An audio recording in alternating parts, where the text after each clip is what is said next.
Okay, tell us about your latest project, what we're all here to talk about. My latest project, I'm writing for Lionsgate and Angela Davis biopic, but my TV job, I write for This Is Us. Right. So the women in the room, Yes. right? What is that about? Women in the Room, I think it's really sort of the shift that we are in as a business, as an industry in Hollywood, where women are becoming more advocates for their representation and sort of taking ownership of the kinds of stories that are told about us and for us and by us. And we definitely want to make sure that we're not only in the room, behind the scenes, but also in front of the camera and also part of the executive, decision makers. We want to sort of make sure that we are everywhere in the decision-making process in order for proper representations of women to be on camera. For girls, young girls, every single person to sort of see themselves on screen. Okay. How important is that in light of what's been going on with Harvey Weinstein? I truly believe that there's a tide that's shifting right now, and it's one that I'm very excited about. It's in the sense that everyone is taking ownership of their advocacy. I think that we have for too long allowed things that happen to other individuals remain with those other individuals and sort of distancing ourselves from other people's trauma or pain. But we're in a time, where everyone understands that if we don't collectively do something about the wrongs and the ills that are going on, whether it's in society or in our businesses, we won't get anywhere. I know that, there was an adage that's, that says, like, if one person is hurting, we're all hurting. And I think that's kind of where the tide is shifting now. So a lot of people are feeling and taking ownership of, if I stand up, I can be a voice and a force that allows other women to stand up as well. And so the Harveys of the world, which are plentiful, they're on notice. They're on notice. And I think it's one of those things where we're putting our foot in the ground and saying, we will not take it anymore. We just won't. It is disgusting. It is disturbing. It is an egregious misuse of power, and it has to stop. And it's not just him, it's not just him. It is filtered throughout, and that's something that we are going to begin to weed out those individuals. A great example of that is Alyssa Milano's Me Too campaign. What was your reaction when you saw that on Twitter? Yeah, it had actually started 10 years earlier by an African-American woman. I blank on her name right now, but she started the original Me Too campaign, and then Alyssa Milano sort of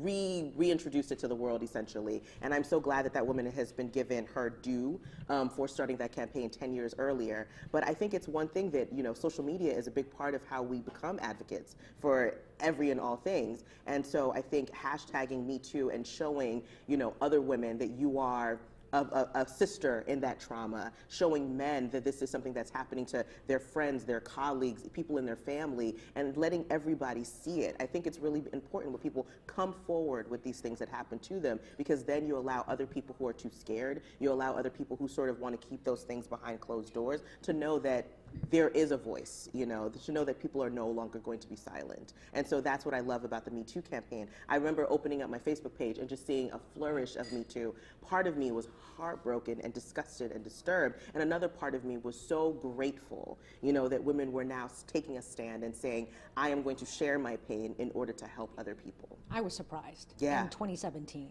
I was surprised. Yeah. Right? It was a lot. There were news directors, people I respected, women with voices, I thought, leaders in my industry, and I was still surprised. Yeah. So then that begs the question, have you been in this situation where you wrote Me Too?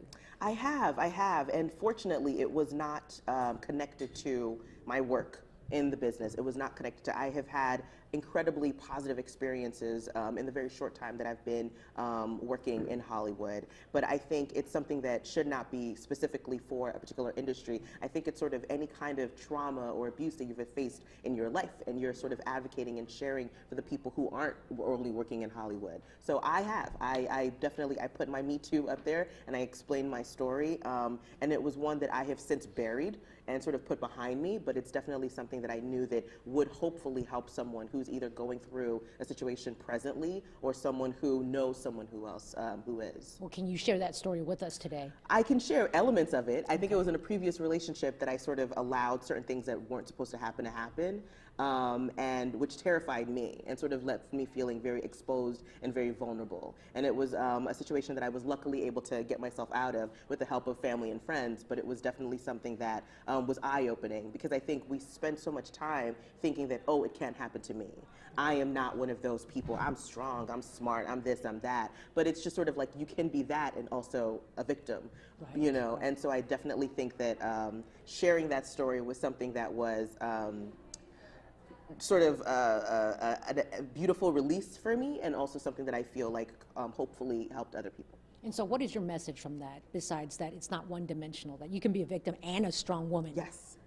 That is, I mean, that is the message. That is the message. And I think we spend so much time, especially as women, interestingly enough, sort of finding ways to separate ourselves from others, you know? And I think there is a need for a collective. And I think that's sort of where we're going to need to be in order to succeed, you know? And I think that's something that is beginning to happen. That tide is beginning to shift. And intersectionality is a big part of that, where, you know, women can be, women are, not even can be, women are trans, black, Asian, Hispanic. They can also be bi, gay. Like we are all women. And I think understanding that collective oneness is going to be the thing that helps us, you know, get through this period and then be some more successful at the end of the day. It also sounds like your message is, and it's okay that you're a victim and you're strong, and it's okay. There's no shame in that. There's no shame in that. Oh my gosh, I think that's the biggest thing, to sort of like divorce ourselves from the idea of shame, because they're really, and I think when that shame and that judgment comes into play, it sort of keeps people quiet, keeps people silent. And I think we're in a space where we can't be silent anymore on so many different topics, but definitely when it comes to abuse, and especially when it comes to abuse that is sort of inflicted on women. Too many of us are dying. Too many of us are in pain. Too many of us are struggling for us to sort of all of a sudden say, you know, you did that to yourself, and victim blame and victim shame and all of those different things. I think we need to take away the shame, take away the blame, and understand that your trauma is valued, your trauma is seen, and I'm here to advocate for you. Okay, yeah. And I'm gonna fangirl out on Kay now, because she is one of the writers for This Is Us. So did you expect the success of This Is Us? None of us did. Oh my goodness. Oh my gosh, none of us did. From Dan to, you know, none of us did. And it's something that we're incredibly, incredibly grateful for. And it's one that luckily we always joke and say that in season 1 we had already broken and written 9 episodes before we premiered. So we were lucky that we couldn't mess up. We couldn't sort of go in and sort of, you know, react to the audience and react to what people were reacting to. We had already done so much already that we had to sort of keep on track with what we were doing. But we are so incredibly grateful. Our fans and the people who, you know, respond to the show and who love the show, we also fan about the show. Like, you should see us in our writer's room. Someone will pitch something that we know has to be a part of the story, and we'll start crying, or we'll, you know, our hearts will break. Like, that's how we respond to it as well. We are very much fans of the show, and we did not expect it, but we're so grateful for it. And that was my next question. As you're writing, do you cry? Oh my gosh, yes. Oh my goodness, yes, yes, yes, yes, especially this season. Yes, absolutely. I think it was funny, towards the end of last season, we started pitching to sort of like affect certain people. There's certain people who are like easy criers in the room. I'm one of them. Me. KJ Steinberg, one of our co-EPs, is one of them. And we sort of start pitching to sort of like get those people emotionally sort of in a space. And so we know that we're in the right space when we sort of get a reaction out of them. So no, we go there. We go there. We're all very vulnerable. We're all like open wounds walking around the writer's room. So then if Kay doesn't cry, then no go. You don't go there. I'm not the metric for what goes and what doesn't go, but I definitely have a response. Okay. And so earlier you were saying you're writing which episode? You're writing? I wrote episode 7, and I'm co-writing episode 13 with one of our other co-EPs, Don Roos, who is amazing and I love dearly. Okay, and you said there's 18 episodes. There are 18 episodes, season 1, 18, season 2, 18, and we were lucky enough to be picked up for season 3 last year, so another 18. So we've got work to do. We've got work to do, but it's good. I know you can't tell us anything, but what can you tell us, Kay? I can tell you that on a date a thing will happen. No, I can always, like, for people, I know there's this whole, like, how does Jack die? How does Jack die? I can truly say I wasn't going to ask that. I does brought Jack it die? up because I wanted to give you something. Yeah. No, I can truly say that once it happens, which will happen this season, to be completely honest, it's already happened. From the pilot episode, he has not been around, but I think the audience will be very satisfied. I'm very patient. I'm patiently awaiting. Yes. Yes. Let's all enjoy the ride. Exactly. Let's I'm in enjoy no the ride. no rush. No rush. Is there anything that I left out that we need to get across? Anything about today's panel discussion that we should anticipate? Oh my God, I hope we get into everything from representation to intersectionality to the room politics, you know, to sort of being in the writer's room and sort of what the politics look like, and to how to sort of like grow in this business and in your career while still maintaining, you know, who you are.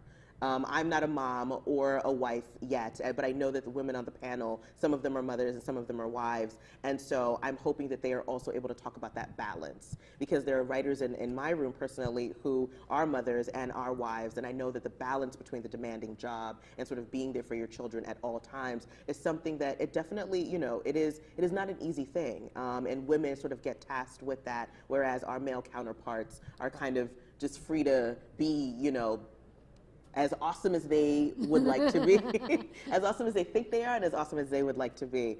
And that's not limited to just your industry, oh right? gosh, That's no, that is that is across the board. I think we are sort of a microcosm of a general gendered society. Yeah. So yeah, I hope we get to those topics. Yeah. Kay, thank you for your time. Oh my gosh, thank you. This is awesome. What an honor, right? What an honor for me. Thank you so much.